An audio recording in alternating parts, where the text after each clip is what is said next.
G'day guys, Rukshan here. Thanks for joining me for the news vlog. I hope you're having a lovely Sunday. For those of you joining in from locations under the heat wave, let me know if you have survived. And I bring up the weather again. It's a constant topic I've been speaking about. And that's because the Weather Bureau has taken notice of people like us discussing weather on social media. And this is a very interesting article that I saw on the ABC. So I just wanted to read this. Concerns that social media are driving fear in coverage of El Nino weather event. Sensational reporting and social media are being blamed for driving fear and anxiety about weather and amid confusion about how to understand official forecasts. The Bureau of Meteorology says reporting of its forecast by mainstream and social media has focused on more sensational elements, and its messaging is crowding out fact-based forecasting. A lot of third-party reporting of El Nino, and actually, just more broadly, the Bureau's observations, forecasts, and warnings are often reported in the most sensational form by third parties. That has been challenging for us, the Bureau Chief Customer Officer Peter Stone said. We always need to work hard to make sure that our forecasts are received as accurately as we intend them to be. Now, if you ask me, they're saying here the exaggeration must stop. But it's the media. The media exaggerates these weather events. The politicians sometimes exaggerate them depending on what policies they want to push through. You have activists who take hold of this news and exaggerate it as well. And what I've been doing, and many other social commentators have been doing, including experts in the field, is calling out some of this exaggeration. So hopefully the Weather Bureau has taken notice. I'm not sure exactly what they're trying to allude to here and who they're blaming for this. I hope they're blaming the mainstream media. But maybe we might see a change in reporting. I highly doubt it, actually. Next news I have, guys, is the president of Hungary. The Hungarian president has stepped down amid a child abuse scandal. Now, let me read a little bit of this news for you. This is from the BBC. The president of Hungary has resigned live on television over a decision to pardon a man convicted of covering up a child sexual abuse case. It was revealed last week. President Novak had given clemency to a man jailed for forcing children to retract sexual abuse claims against the director of a state-run children's home. So you can see a little bit of her speech where she is resigning from her role as the president of Hungary. There is this tendency and this trend that I'm seeing around the world for clemency or understanding of these type of crimes, right? Understanding of pedophiles, almost trying to excuse that type of behavior. It's becoming more and more common. And even the fact here that someone who had forced children, it seems like that's why they're in jail, forced children to retract claims against abuse they received, is being given some type of clemency by the state. It makes you wonder, this is more than just, activists and these far left progressives trying to get us to feel sorry for pedophiles. I think this is more of a wider problem that we're seeing seeping into institutions like governments, where they're happy to maybe bend the laws a little bit or create policies around understanding these type of issues. Now, I know it sounds sick and perverted, but I feel like there is a little bit of that going on. And I heard this very interesting interaction today online from GB News of this very thing, of someone trying to excuse this type of behavior. Let's have a listen in. Well, do you think it's too extreme? I think it's quite extreme. Not too extreme. But I have... do you have any sympathy for people realising that they might be attracted to children? Because I always have none sympathy for that position. No. Because it's something that you are... It's something that you can't change about yourself. Yes, you can. Without genitals, you're no use to anyone. And people feel that they cannot go to their GP and admit this. Oh, Amy, they're not victims, Amy. Come on. Are you actually... You're winding me up. You're winding this up. Are you seriously defending a paedophile? I'm not defending a paedophile. Well, I'm just saying, if you go to instantly demonise someone, even Patrick, they're not going. Even Patrick is stuck. They're not going to approach for help. I'll be honest, I can't believe you just said that. Really? Absolutely, chemically castrated. This is all comes off the back of the news that, in Italy, they're looking at laws around castration. We had, I think, Kazakhstan and another country as well introduce such laws. I think it was Mauritius or somewhere like that. So there is this global, fight back against this type of abuse that's taking place, because it's also becoming more prevalent. It's really weird what's happening. And then at the same time, you have people like this who are saying, well, maybe, you need to understand these type of crimes and these type of people and, help them. Let's have a listen in. If it's going to solve a problem, then... So they go to the... It's not a problem. It's not a problem. People are a danger to our children. Exactly. Lock them up, throw away the key, and let's forget about it. But hang on a minute. If somebody feels that they can go forward and be chemically castrated and live their lives with no sexual attraction, then they won't be a danger to our children. Absolutely. So then if you can chemically castrate them, but that doesn't work, what they've said, then they say that they're going to remove the genitals. I have no problem with that at all, because I think crimes against children in this manner are the most heinous, and these people don't appear to be able to... You can't sort of rehabilitate...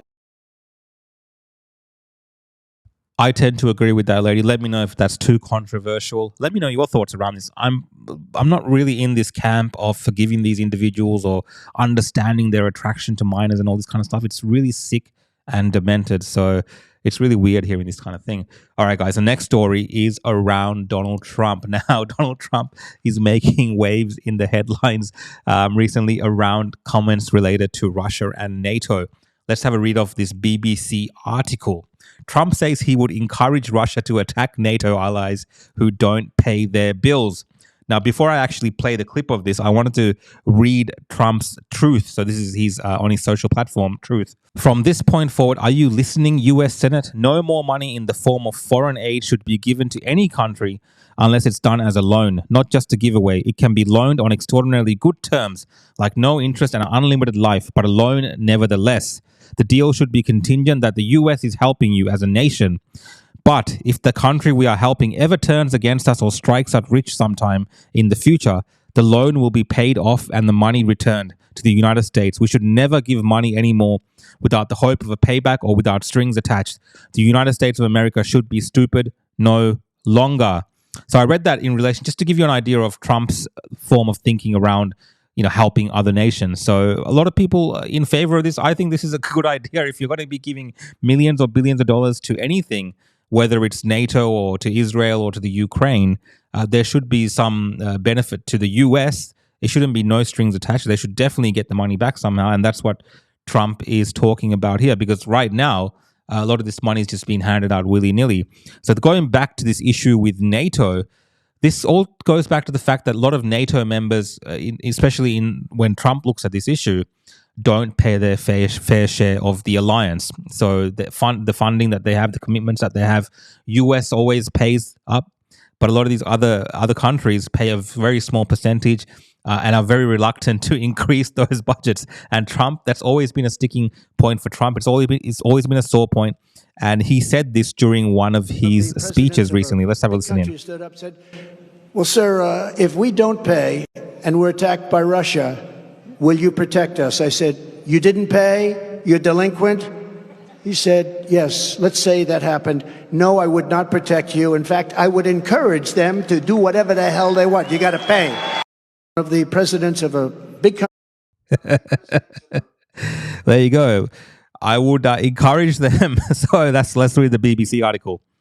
Donald Trump says he would encourage Russia to attack any NATO member that fails to pay its bills as a part of the Western military alliance. He said he had once told a NATO leader he would not protect a nation behind on its payments if it came under attack from Russia, and would encourage them to do whatever the hell they want. Members of NATO commit to defend any nation in the bloc and get attacked. The White House called the comments appalling and unhinged. Speaking during a rally in South Carolina on Saturday, Mr. Trump said he had made his comments about Russia during a meeting of leaders of NATO countries. He recalled that the leader of a big country had presented a hypothetical situation in which he was not meeting his financial obligations within NATO and had come under attack from Moscow. Mr. Trump said the leader had asked if the US would come to his country's aid in that scenario, which prompted him to issue a rebuke. I said, you didn't pay, you delinquent? No, I would not protect you. In fact, I would encourage them to do whatever they want. You gotta pay. So a lot of fuss has been made about this, saying that Trump wants Russia to invade NATO allies. He wants them to start a war, and he's encouraging Russia to start a war. Again, Trump has a manner of speaking. These things are being completely exaggerated. Trump is making a fair point that these NATO allies should be paying their fair share. And he's almost like making a little threat towards them about, if you don't pay, who knows if we'll help you or not. Fair enough. I think you need this kind of strong man leadership. And is it really going to eventuate the way that Trump is saying? Most likely 100% not, but this is his manner of speaking and it's his manner and way of getting a point across. And a lot of people looking at the world right now, the situation, especially in the US, where there's, hundreds of thousands of illegal immigrants coming in through the southern border, and you have this, issues in the country itself with the homeless populations, with this fentanyl crisis, these drug overdoses, whatever, all that stuff that's going on in the US. And those people aren't being supported while billions of dollars of treasure, of American treasure, is being sent around the world and, funding NATO and all these kind of things. Of course, there's going to be people in the country of the USA, especially during election time, where this type of rhetoric that Trump is using will resonate. Now, the BBC, mainstream media companies, the Democrats are saying that, he's unhinged, he's like Putin, he's trying to help Putin, he's treasonous, don't vote for him, and so on. But, I think we can kind of understand what Trump is on about here. And this is a funny meme. You could call it a meme if you want, but this is hilarious in many ways. So this is from the New York Times related to Biden's memory loss. Memory loss requires careful diagnosis, scientist says. So that's a picture of Joe Biden there. A federal investigator said President Biden had poor memory and diminished faculties, but such a diagnosis would require close medical assessments, experts said. At the same time, the New York Times has published an opinion letter during Trump is mentally unfit, no exam needed. 3 mental health professionals who contributed to the dangerous case of Donald Trump cite recent actions that confirm their worries. I mean, it's so blatant. It's so obvious, their bias and their hatred of Donald Trump. It's just in your face. And this is a prime example. Like, we can all see, I don't need to be a mental health expert to see that, or a memory loss expert to see that Joe Biden clearly has issues with his old age that's impacting him. It's quite obvious for all of us watching, even though they keep denying it. And the last one I want to show you from the US was from this rep from the Congress. She wants to introduce a bill mandating frontline duty in Ukraine for members of Congress, supporting Suma's $60 billion proposal. Interesting bill being proposed by Anna, what's her name? Anna Paulina Luna. She's a new member of Congress.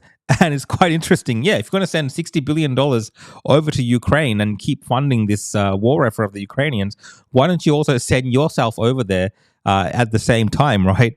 I think it's an interesting proposal indeed. Now, bringing you guys back to some local news from Australia, there's been ongoing closures of bank branches. It has continued over the last couple of years. I think some 2,000 branches have been closed Australia-wide. So let me just read this story and give you some of my thoughts on this. Closure of brick and mortar bank locations picks up speed, inches closer to cities.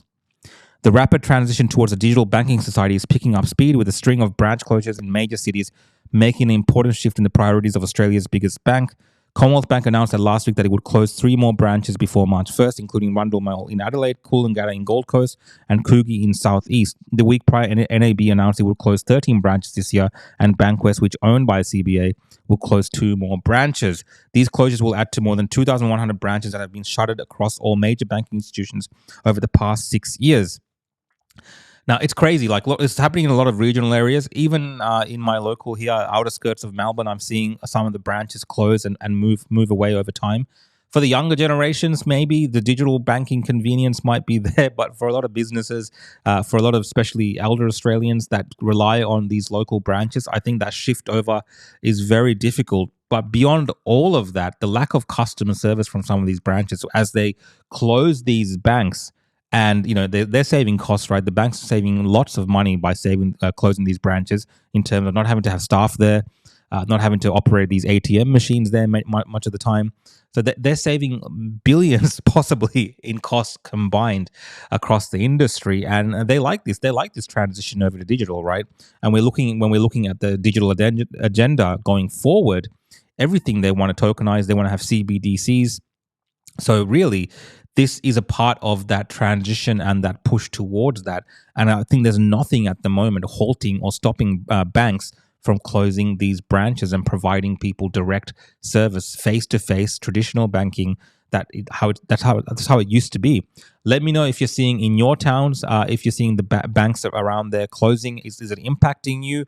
Do you prefer to do digital banking? Is that the way of the future? Or would you like to have these banks where you're storing your money, where your income is going to, whatever, to be able to have a local place that you can go to and talk to a human being? Let me know your thoughts on that. Now, back to some international news, guys. I know I'm flipping and flopping between local and international, but I wanted to save this story till the end, just so I can go through it in a bit of detail. So overnight, there's been some developments in the Israel-Gaza conflict, with the Israel military and government claiming that the UNRW, the agency that's responsible for a lot of the humanitarian work in the Gaza Strip, was underneath them, there was a Hamas tunnel that had a data center and a few other facilities linked to Hamas directly underneath the UN headquarters there in Gaza. And apparently the power, according to the Israel military, the power was being drawn from the UN facility. So there's been a lot of news around that. Let me just read this quick article to give you a bit of background on this, and I'll share some of my thoughts. Israel unveils tunnel underneath Gaza City, headquarters of UN Agency for Palestinian Refugees. The Israel military says it has discovered tunnels underneath the main headquarters of the UN Agency for Palestine Refugees in Gaza City, alleging that Hamas militants use the space as an electricity supply room. The unveiling of the tunnels marked the latest chapter in Israel's campaign against the embattled agency, which it accuses of collaborating with Hamas. Recent Israeli allegations that a dozen staff members participated in Hamas attack on Israel October 7th plunged the agency into financial crisis, prompting major donor states to suspend their funding, as well as twin investigations. The agency says that Israel has also frozen its bank account, embargoed aid shipments, and cancelled tax benefits. So this is an ongoing back and forth between Israel and this UNWRA agency. We saw Australia as well pause their funding. It's been quite of a contentious issue in Australia as well. But these latest developments about this tunnel network being directly underneath that building and linked into the power system of the UN building, it's quite stunning. Again, a lot of people are questioning the veracity of these claims by the Israeli military, and of course, there's people who are skeptical about these claims and saying that, you know, this is someone actually said it's a UN tunnel that's there to store their servers, to keep them cool. But that, I think, it's largely been disputed. The UN themselves on X, before any official statements, the commissioner that's there in charge of this building, this UNRWA, he put out this statement on X. UNRWA did not know what is under its headquarters in Gaza. UNRWA is made aware of reports through the media regarding a tunnel under UNRWA headquarters in Gaza. UNRWA staff led its headquarters in Gaza City on October 12th, following the Israeli evacuation orders and the bombardment intensified in the area. We have not used that compound since we left it, nor are we aware of any activity that may have taken place there. We understand through media reporting that the Israeli army has deployed troops within the UNRWA headquarters in Gaza City. We are therefore unable to confirm or otherwise comment on these reports. In times of no active conflict, UNRWA inspects inside its premises every quarter. The last inspection of UNRWA Gaza premises was completed in September 2023. UNRWA is a human development and humanitarian organization that does not have the military and security expertise nor the capacity to undertake military inspections of what is or might be under its premises. So I thought that was a bit of an interesting comment that UNRWA made there. In the past, whenever a suspicious cavity was found close to or under UNRWA premises, protest letters were promptly filed to the parties to conflict, including both the de facto authorities in Gaza, Hamas, and the Israeli authorities. The matter was consistently reported in annual reports presented to the General Assembly and made public. So there has been suspicious activity, and they're saying that they've sent letters when they've seen these type of cavities or things around their premises. Again, interesting, in a way, stunning that these comments were made by the commissioner on X, and again, a lot of people debating this, whether it's true or not, and so on. And that's the case for this. But I wanted to bring that piece of news up for you guys as well. The other news in terms of this conflict is a little girl, Hind Rajab, 6, found dead in Gaza 12 days after cry for help. I'm so scared, please come. Were some of the last words of 6-year-old Hind Rajab said in telephone call to rescuers after her family car came under fire in Gaza City. Trapped in the vehicle and surrounded by her dead relatives for 3 hours, she pleaded with the Red Crescent to save her. But the aid agency lost contact with the ambulance dispatched to her aid on 29th January, and its crew and Hind remained missing. Now Hind's family has said that she was found dead inside a car in Tel Al-Hawa area of Gaza City on Saturday morning. Now, this death is being blamed on the IDF and a lot of people who are supporting Palestine, supporting Hamas, in some instances, are showing this story as another sign of the cruelty of the current military operation that Israel is taking place, especially as they are now drawing up plans to take on Hamas militants or terrorists or whatever you want to call them in the border city of Rafah, near the border there with Egypt. Again, this continues to be an issue that I'll watch for and bring you guys the latest from. In terms of Australia, in relation to this story, recently we've had a lot of issues around protests here in Australia, and one of those protests was the October 9th protest in front of the Sydney Opera House, where a vigil was being held for the victims of October 7th terror attack. This is just 2 days after, long before Israel had started any type of military intervention in the Gaza Strip. And this is the scenes that day. Of course, we had that contentious issue around whether gas the Jews were said or where's the Jews were said, and the police intervened. Got an expert on board and said, where's the Jews was said in that video recording that went viral. Well, since that time, more video has come out. It doesn't really answer that topic, but it shows you a little bit more of what was being said and, talked about during those protests. And I'm just going to play it without any comments before I end my stream. This is the latest video from October 9th protest in front of the Sydney Opera House vigil for Israel.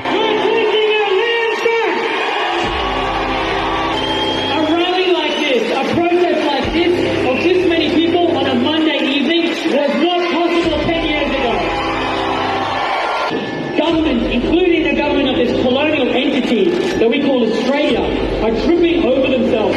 I'm not going to stand before you and shed tears over the settlers, the terrified settlers. Colonialism is violence in its most natural state, and it will only be overcome with greater violence.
So basically, we support Hamas and Hezbollah. I love Hamas and Hezbollah. So, I wanted to play that in full for you because I don't think many mainstream outlets will play this footage. I think it was played on Sky News this morning on the Outsiders program. But yeah, interesting watching that back now and seeing more of the context around what some of the things were said. You tell me what you think of what was said. I have my own views and thoughts on that, which I've shared on X. In terms of, there's some footage in there that's cut between some earlier comments made by individuals at the town hall, then also the protest that happened at the Sydney Opera House for the full context of what we just saw there. Anyway, guys, I hope you've enjoyed my segment today of the news vlog. If you're enjoying what I'm doing, you can follow along on YouTube at The Real Rukshan. Hit that subscribe button. You can also hit the notification bell to get notifications when I upload these. I have been doing a daily vlog. I don't know why I said usually. You can also follow me on X, Rumble, Facebook, Odyssey, Instagram, and Facebook at The Real Rukshan, or my website, www.realrukshan.com. Thanks, guys. See you tomorrow.